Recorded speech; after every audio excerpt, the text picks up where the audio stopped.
So when you consider what you're using in an exosome, and people worry about this, a lot of individuals don't want to use an exosome-based product for topical. Does this contain DNA? Is the donor qualified? Can I cause some kind of mutation or some kind of issues on skin or some of these other issues? Those are all really, really smart questions that practitioners should be asking. They should be, number one, considering the cell line that these cells come from. At JuveXO, we take the cells, we grow them up through senescence, basically till they age, and we look for aberrations. We look for these chromosomal deficiencies.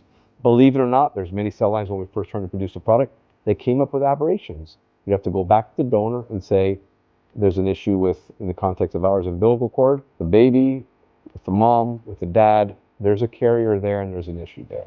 100% of the time when they went back and tested, they were positive for that specific gene mutation. So these are the things that have to look at as number one. Number two, people worry about the transfer of DNA from an exosome-based product.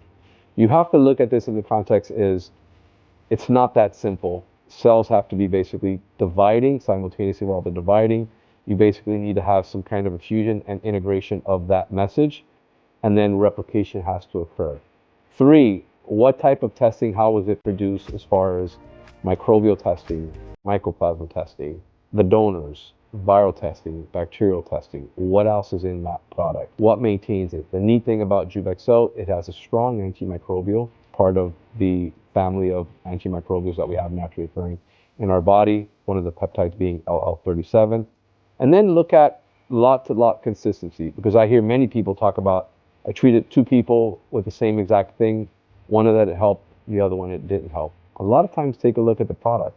We basically produce large batches, 20 liters at a time of product, to assure that we have lot-to-lot consistency. Not only that, using the same cell line that has been vetted and tested throughout is what makes it completely different. It makes it the best product that's out there, JuveXO.